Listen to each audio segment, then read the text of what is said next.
in the last lecture, we studied the kinematic representation and ended with the uh, direct position kinematics. And then saw one example, then an example of direct position kinematics on a 3R manipulator, 3R planar manipulator. And then for that particular manipulator, we saw the solution of the inverse position kinematics also.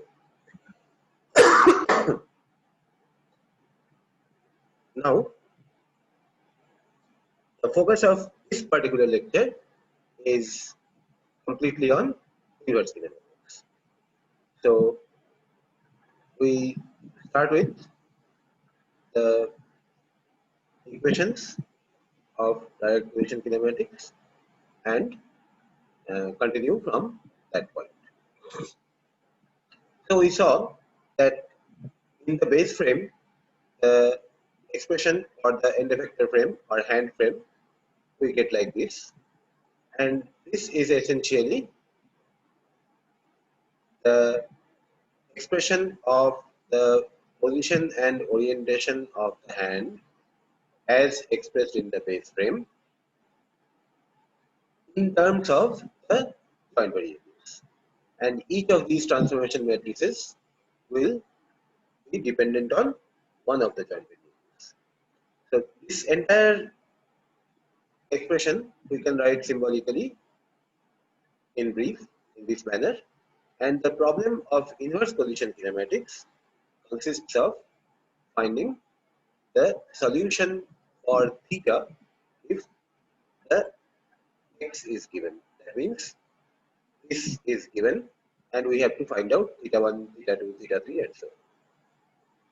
Now, in the case of planar problem, we saw how successively we try to eliminate one unknown at a time, and finally, by eliminating all but one, we determine that remaining one unknown, which we then back substitute in the earlier equations to get the other unknowns. Now,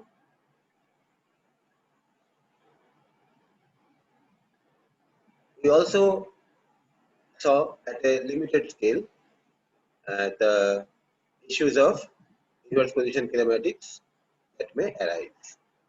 The first issue that arises is existence of solutions. Given x, is it always possible to find theta? Answer is not necessarily, because whatever position and orientation you ask for the hand, how can be it always possible to find out the for a robot with its base fixed in your room, in your lab? If you ask for the theta values for the hand to reach the moon, that's not possible because the robot is of a proper sensible size. So if you ask that, that means the x that you are asking for, the position and orientation that you are asking for, that is outside the workspace of the manipulator. Now, for being outside the workspace, it is not necessary. For example, consider a 2R robot, 2 degree of freedom robot, in order to position the hand in x and y only without bothering the orientation, because 2 degrees of freedom, 2R. And suppose the first link, it's a planar 2R robot. Okay, so the first link is of length 10 units and the second link is of length 8 units. Now, in the completely extended position, you will find that the end effector point can be at most 18 units away from the center. Not only that, in the completely folded form configuration also, 10 minus 8, the closest that the end effector point can come is actually 2 units away from the center. That means the little circle around the center of 2-unit radius, that circular area, that disk, will be actually unreachable, though that is actually very close. So this little circular area you call a hole in the workspace. So existence of solutions is basically a question of workspace.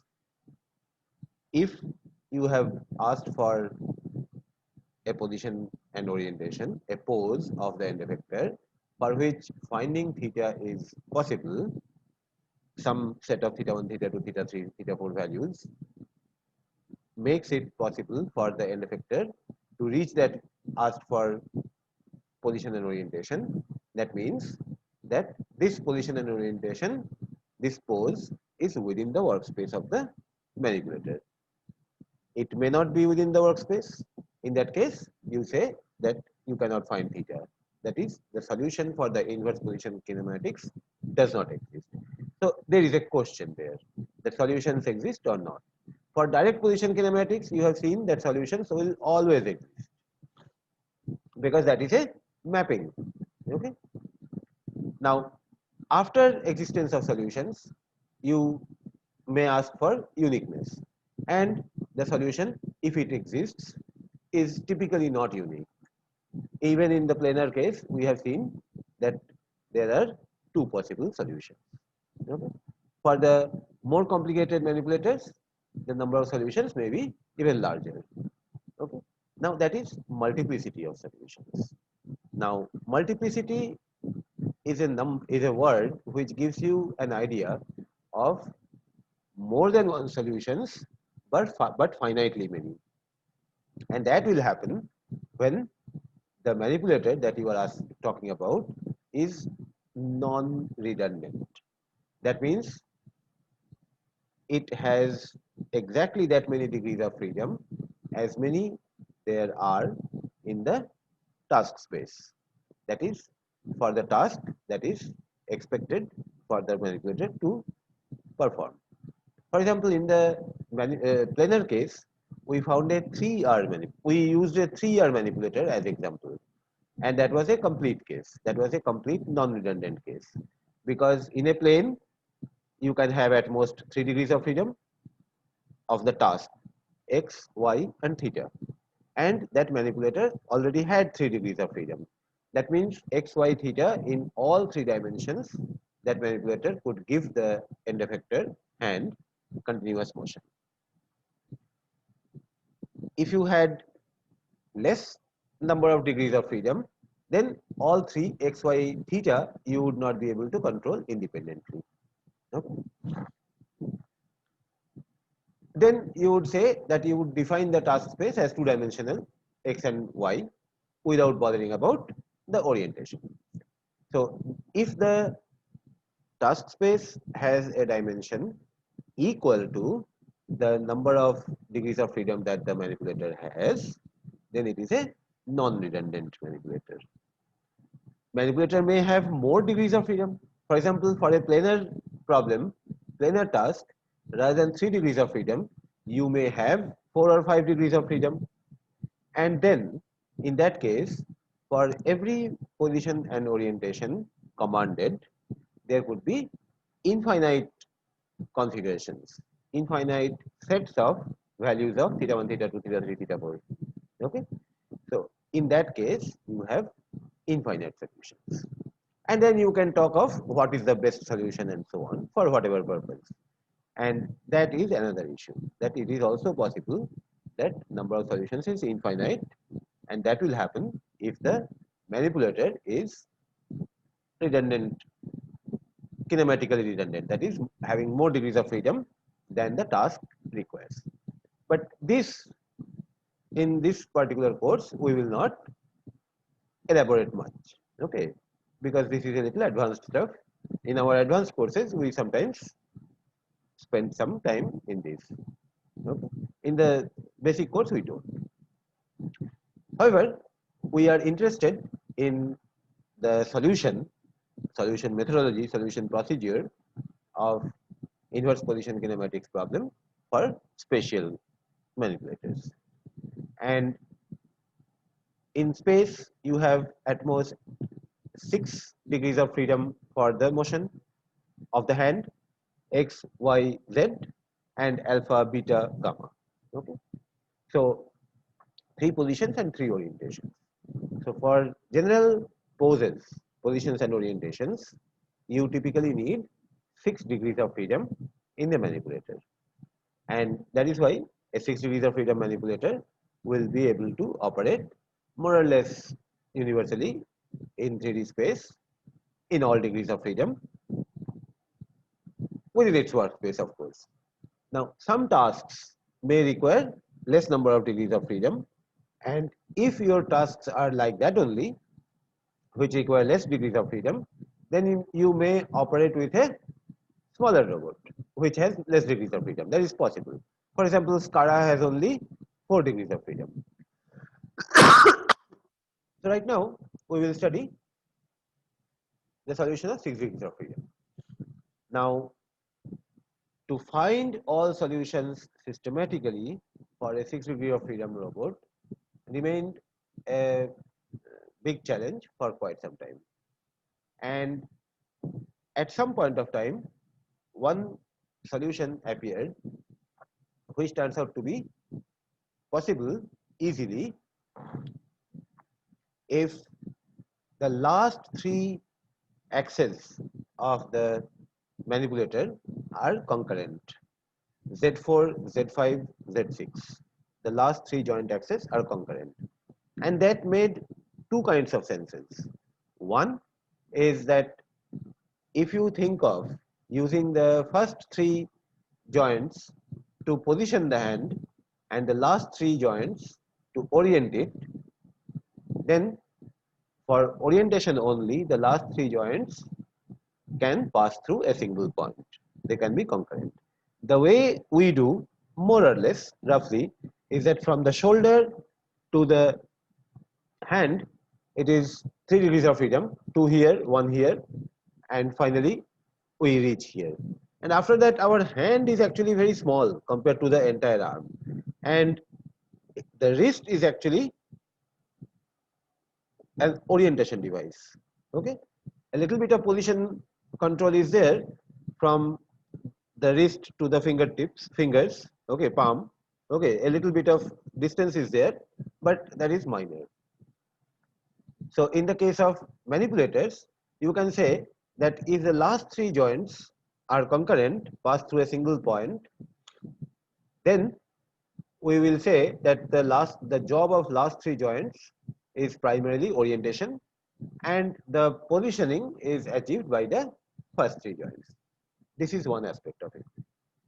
The other aspect of it was that in that case, the inverse position kinematics becomes reasonably simple. Okay, and that is the solution which I will show you today. Even that reasonably simple solution is actually quite a little bit of work, and we will do this work in this particular lecture. And that is Piper's solution with a 6R robot with Z4, Z5, Z6 concurrent. Now, if one of these revolute joints is replaced with a prismatic joint, then it will become actually a little easier. Okay, so this is the more difficult case. So 6R robot with the last 3 joints concurrent. That is the case we will study. And so in this particular problem, now this transformation matrix is given position and orientation of the 6th frame in the base frame, 0th frame is given in this form, and you have to find out theta 1 to theta 6. So 6 unknowns, and this will have independent 6 equations, because this matrix in terms of numbers, okay, so this 3 by 3 part will actually have 9 equations, but only 3 of them will be independent, and this will have 3 independent equations, positions. Now, in this matrix, this T here is what? This entire matrix gives you position of the 6th frame and orientation of the 6th frame in the 0th. this part gives you only position. So position means position of the origin of the sixth frame, and that is this. Position of the origin of the sixth frame as expressed in the zeroth frame, that is t, and that is known. Okay, so this is three independent equations, and if the last three joints are concurrent, then see what we get here. In that case, whatever is the origin of the sixth frame and origin of the fifth frame and origin of the fourth frame, all of them will be same. Okay, so this will be the same as the origin of the fourth frame, that is this, and that is 0t1, 1t2, 2t3 into, in the third frame, whatever is the origin of the fourth frame. Now start opening one step at a time, and all through the discussion, for your reference, we have this 4 by 4 expression from the frame I minus 1 to I. Okay. Now this I minus 1 to I, this transformation matrix, which we actually developed in the last lecture, except that in my lecture I did not open it up to this level. I said that these are the 4 constituent motions. I have already multiplied pairwise. Now you multiply the rest and get this. This is what we targeted there. I hope in between you have found it and also verified with the book. So here I am using it for reference because we will need that.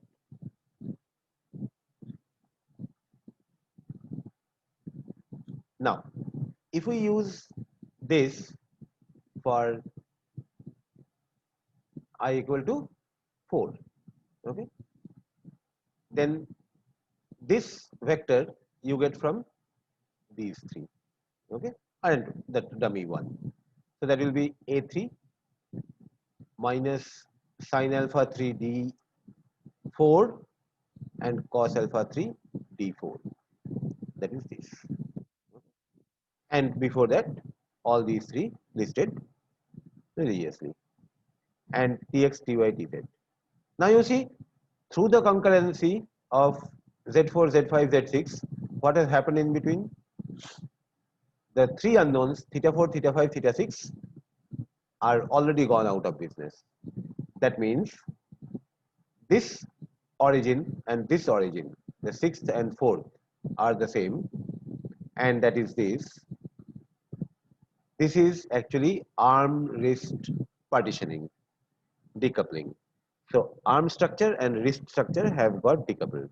Currently, we are solving only the arm structure, which is dependent on theta 1, theta 2, and theta 3. That's all. Okay. And of course, this D4 is there, which is constant. Okay, which is design variable. Fine. Now take one more, 2t3, and multiply with this. Now again, to evaluate 2t3, you will use the same thing. Now all the 4 columns will be useful. In the previous step, we needed only the last column because we were talking about only the position of the origin. Now this entire matrix will be needed, and that will be needed for I equal to 3. So for I equal to 3, you will get this 2t3 matrix. Okay. So after this arm-wrist partitioning, you use that 2t3 matrix, and the matrix 2t3 will be a function of angle theta 3, right? Everything else here are fixed design variables. Only theta 3 is the variable, joint variable. Okay. So as such, this matrix into this vector will turn out to be a function of theta 3. So write it as a vector function of theta 3, like this. And that will be this Tx, Ty, Tz, which is given. And when you evaluate these F1, F2, F3 by putting the values of theta, alpha, d, etc. here, then you get these 3. and that you can verify easily, because you see, you find this matrix for I equal to 3, you have to multiply with this vector.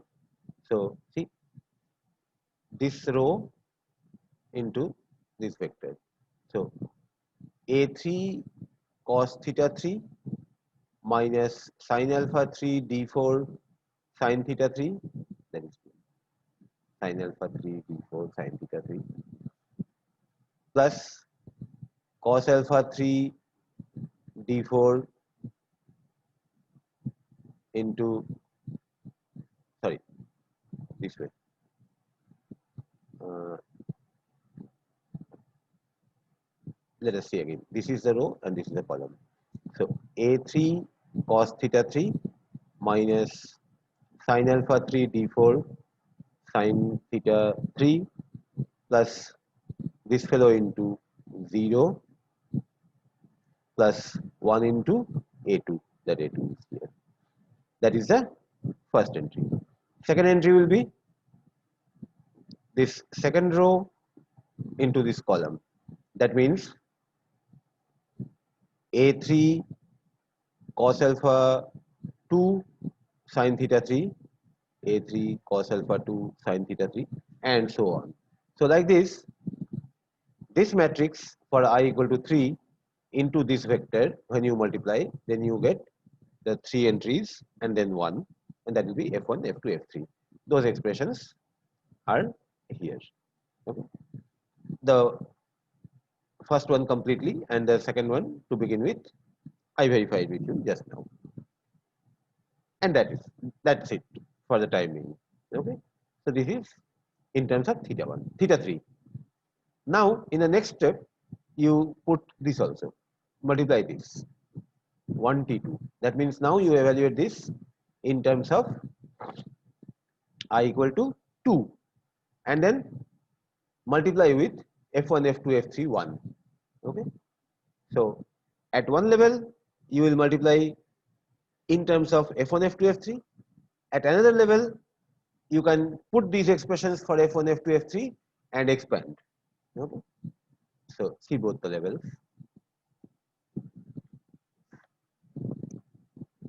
And when you do that, the products you will get as functions of theta 2 and theta 3.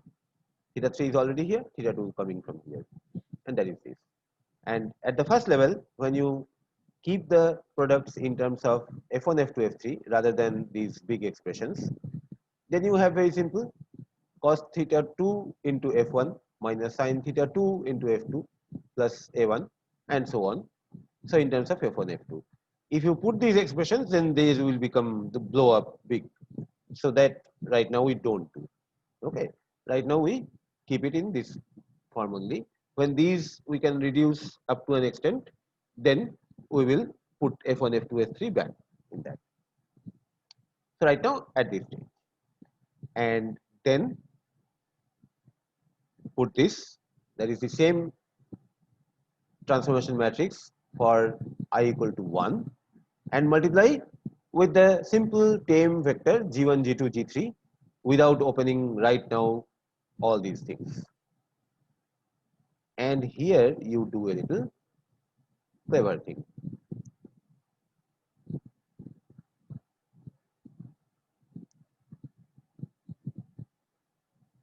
A few things you can choose. In the beginning, the frame 0 and frame 1. Frame 1 you can't help. You have to choose the frame of reference, axis, origin, everything as determined by the two lines Z1 and Z2. So at the root of the common perpendicular, you have to put the frame of reference 1, origin. Z-axis has to be in along this direction, which is a joint axis. X1 has to be along the common perpendicular, so Y1 also gets settled. But the zeroth frame of reference you can choose. If you choose the zeroth frame of reference origin, right at the origin of the first frame of reference, which is chosen according to the norm, and the z-axis also z0 and z1 same, then three things you can set equal to 0. And that means between frame of reference 0 and frame of reference 1, there is only one difference, that is theta, which is the joint variable.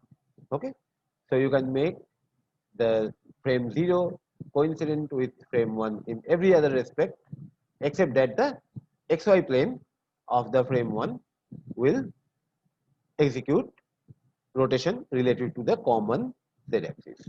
So by choosing the z axis and the origin common, same, coincident between frame 0 and frame 1, you can settle these three things to be 0.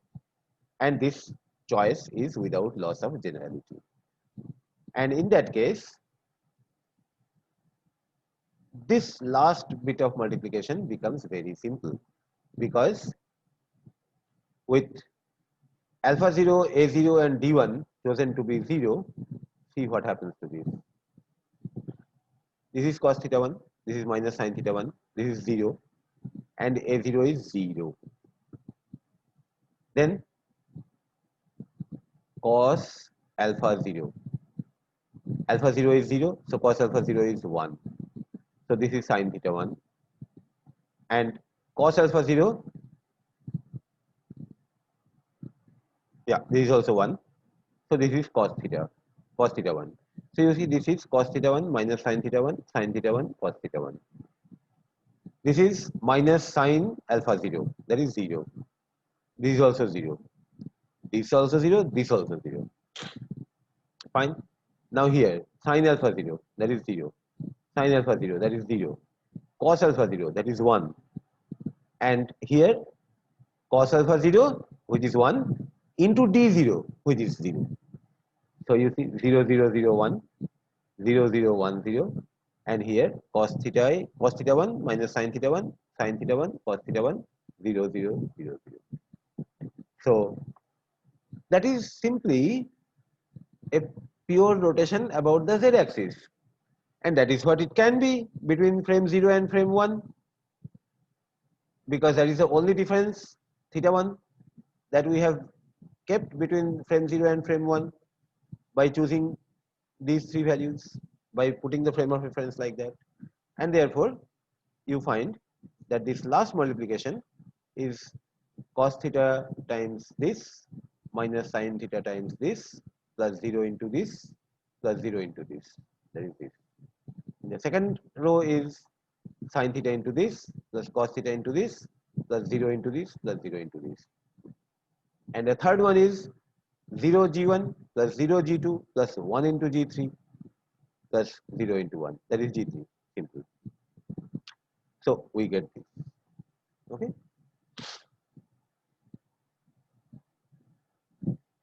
So now you see, this is an equation in cos theta 1 sin theta 1, and g1 g2 g3 appear separately.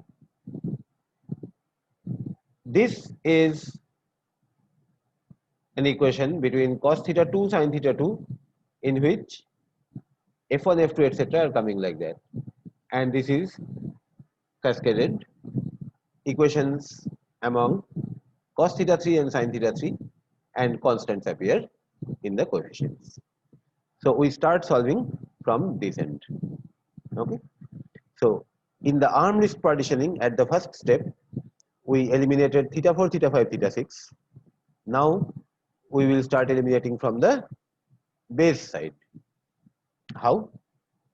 If you square these two and add, then you see from here you will get cos square theta 1 g1 square plus sin square theta 1 g1 square, that is together just g1 square, plus sin square theta 1 into g2 square plus cos square theta 1 into g2 square, that is together just g2 square, and minus twice cos theta 1 sin theta 1 g1 g2 and plus twice cos theta 1 sin theta 1 g1 g2, they cancel out. So now you see, in this case, because of cos square plus sin square becoming 1, in this case also, and in the 2ab term, because of the two terms coming from here and here, they cancelling each other. By squaring and adding, we eliminate theta 1, and the eliminant, that will be an equation involving G1 and G2, which are actually free from theta 1. It has theta 2, it has theta 1, it has theta 3, but theta 1 will go off. So by squaring and adding these two, you would have got rid of theta 1. And in this equation, theta 1 is missing from the beginning.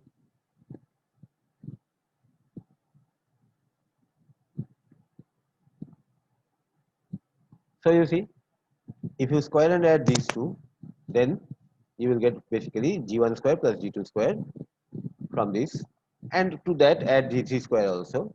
That is simply Tx square plus Ty square plus Tz square. That is this. Call it something R. So this is one equation which is in theta 2 and theta 3, theta 1 gone.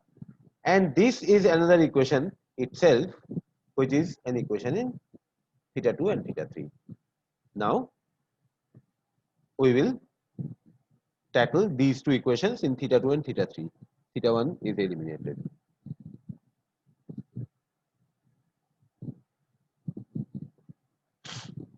So G1 square plus G2 square plus G3 square, we open that from here. G1 square plus G2 square plus G3 square.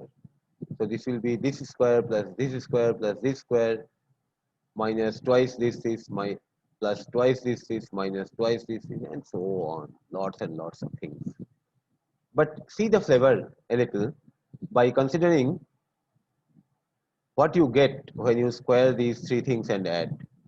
From here, okay, from here you will get sine square theta 2 f1 square into sine square alpha 1, and from here you will get sine square theta 2 f1 square into cos square alpha 1.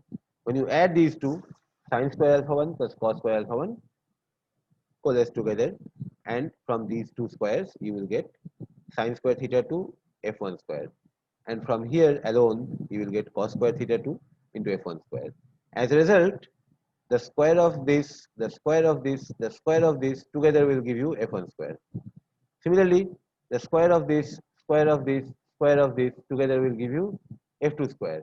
Then by 2ab terms, from this, and from this, lots and lots of things will go on cancelling. So when you do all these cancelling things, then you will see that you get f1 square plus f2 square, and you see from here f3 square.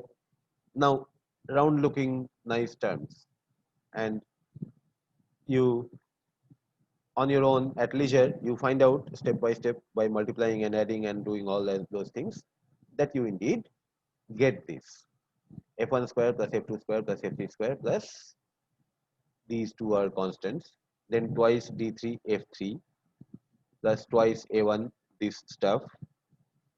Okay, now the only theta 2 terms are here. All this is free of theta 2. Okay. So simplification gives you this, in which all the theta 2 terms together are only here, and the G3 equal to Tz, that is this. Okay. So here also, no, this is the simplification of this only. Just keep this twice a1 into this and take everything on the other side, r minus this whole thing. Okay. Call it phi 1. And from the other equation, G3 equal to Tz, which you literally write, simply write it here and organize. Okay, so let us see what was there. G3 equal to Tz. G3 equal to Tz. So sine theta 2 into something plus cos theta 2 into something. Now you see, if you take sine alpha 1 common, then you will get S2 F1 plus C2 F2, and separately this. So that is what you see there. F1 S2 plus F2 C2, and that F3 term is here. Okay, so you write it like this. Okay, so the entire theta 2 related terms in one of the equations is here, and in other equation it is here. And again they have this cos minus sine, sine plus cos structure. And so you say that if I divide by 2a1 on this side and divide by sine alpha 1 on this side, then again I get two things which I will square and add. Okay, but make note that division is not something which you do without taking precautions. So take the precaution that is a1 non-zero, then divide. If a1 turns out to be 0, then things become actually simpler. Okay, you put in a case a1 equal to 0 and you find that in that case the things become simpler. Okay. Similarly, if alpha 1 is 0 or pi, then this will become 0, then you cannot divide, and then things will become a little simpler because of other reasons. So when they are, so handle cases of a1 equal to 0 and sine alpha 1 equal to 0 separately, which will become simpler. Otherwise, you divide by 2a1 and sine alpha 1 like this. Phi 1 divided by 2a1 whole square plus phi 2 divided by sine alpha 1 whole square. And that means this parenthetic term square plus this parenthetic term square. And then you see from this square and this square you will get f1 square. Okay. From this square and this square you will get f2 square, and from minus twice this plus twice this will cancel out, so you get only this much. And through this step, this squaring and adding, we have actually eliminated theta 2 also. And now what remains? Only theta 3 remains. Okay, that is here. And now the original expressions of f1, f2 we will be in a position to insert here. These are numbers. Okay. So we will simplify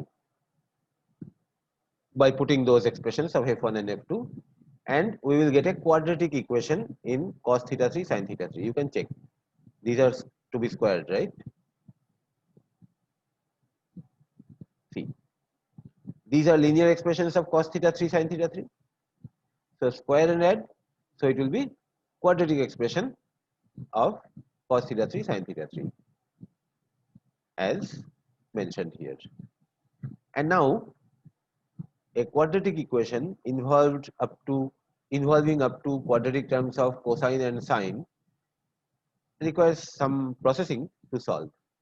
And the most straightforward processing in these calculations is the tan half angle substitution.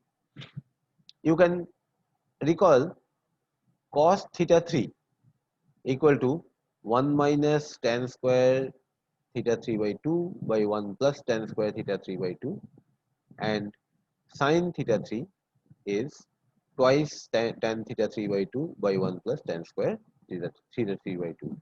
That is, with u equal to tan theta 3 by 2, you can use this. And when you put this, you see you got quadratic in these two, right? So that means square of this might appear. So that will be 4-degree term by 4-degree term. Here quadratic term by 4-degree term. So overall, if you multiply with 1 plus u square whole square, then the entire equation, single equation, this one, will appear as a 4-degree equation in u. And you might know from a little bit of algebra that up to 4-degree equation solving without iteration analytically is possible. Even otherwise, solving that numerically is not very difficult. Okay, and at most this may give you 4 solutions. Why at most?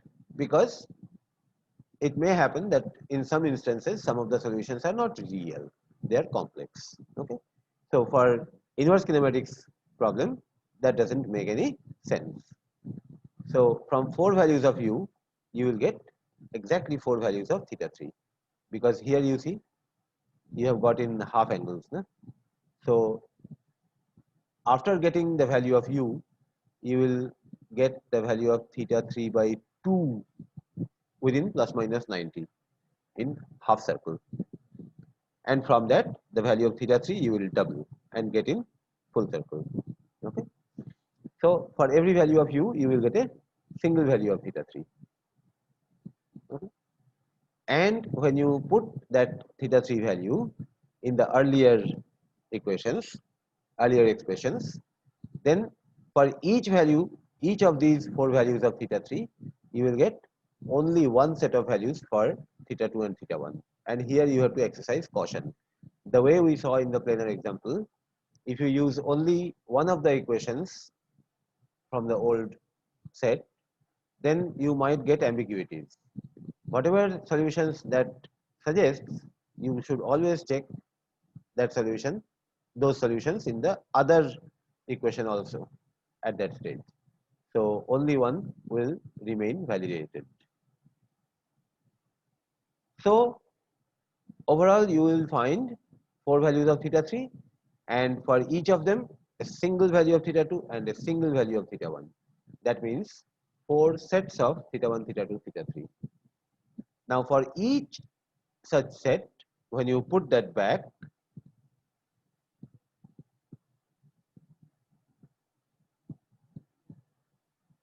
here, theta 1, theta 2, theta 3, you have got. So these 3 you have got actually. Okay. So you can pre-multiply on this side. And now leave out the position part. Now concentrate on the orientation part. Okay. So in this 0t1, 1t2, 2t3, now we have got completely, because theta 1, theta 2, theta 3 values you have. Inverses of this one by one, if you multiply on this numerical matrix, then on this side you will get only 3t4, 4t5, 5t6, that is function of theta 4, theta 5 and theta 6 in numerical terms for each of the sets of theta 1, theta 2, theta 3, and that is here. Okay. So these 3 things you invert and bring here, and that is this. And this is, you see, function of theta 4, theta 5, theta 6. And typically, it will be either Rolls-Piccio angles or Euler angles or whatever. And for that, we have already seen how to solve. And we saw that in every generic case, non-singular ordinary case, for a given rotation matrix on this side, you get 2 sets of the angles. Okay. So for 2 different sets of theta 4, theta 5, theta 6, you will get the same orientation here. Okay. So for the given orientation, you can settle for 2 of the theta 4, theta 5, theta 6 sets. So for each of these 4, you get 2. That means 8 possible solutions you may get, and that is at most, because some of the solutions here may be complex. Okay.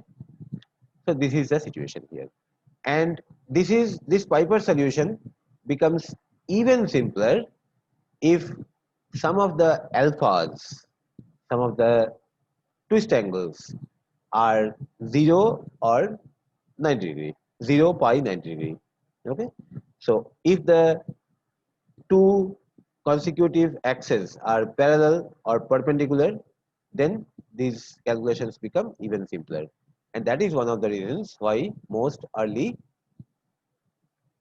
manipulators developed had alpha typically 0, pi, 90 degree, pi by 2. Okay.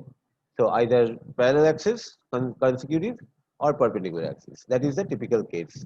Whether you see Stanford or Puma, it is typically like that. Okay.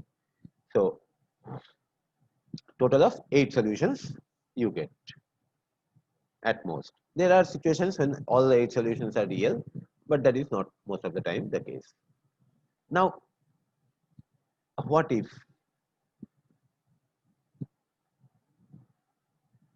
this condition is not satisfied? Then the solution process becomes quite complicated. Okay, Piper solution does not work, and in that case also people have finally solved it, but that solution is quite troublesome. Okay, and that problem actually remained with the kinematicians for a long time, almost. I mean, that robotics problem, and before that, the corresponding mechanisms theory problem remained almost for a century. Okay. Finally, around 1990, that is 30 years back roughly, this problem in the general case, without these three joints being concurrent, was solved by Madhusudan Raghavan and Bernard Roth. And that was a classic paper of that time. And there, by very complicated theory of equations, people, I mean, they, Raghavan and Roth, actually eliminated unknowns one by one. And finally, they retained theta 3 only, okay, after lots and lots of very complicated analysis. And that single equation in tan theta 3 by 2 turned out to be a 16th degree polynomial equation. And that means that if this condition is not satisfied, then rather than at most 8 solutions, one could have at most 16 solutions. And the corresponding solution process will become quite complicated. And you have to resort to some kind of numerical method in any case. Okay. So that is quite complicated and we do not take it up in this course. However, one important thing is that consult the textbook and the rotation representation of homogeneous transformations, direct position kinematics, frame assignment, then inverse position kinematic solutions. For all these things, chapters 2, 3 of the textbook by Craig, you look at the solved examples, look at the theory, study the theory in detail. This theory is there, okay, and verify whatever is there in the book and whatever we are discussing in the class, and solve some of the problems given at the end of the chapters, and that will give you the required practice, and that will be actually your main learning, not this lecture listening. Okay, so do that, and some 5 to 8 problems from this chapter and 5 to 8 problems from that chapter you solve. It is not necessary that you solve each and every problem, but you choose your problems. Whichever problem looks nice, looks easy, looks manageable, looks interesting, you try to solve them, and through that you actually get the maturity of the subject. Okay, so for these, in next few days, you try to solve all kinds of problems on these topics that we have covered in these few lectures. Okay, so in this lecture we will stop now, and in the next lecture we will go into velocity kinematics.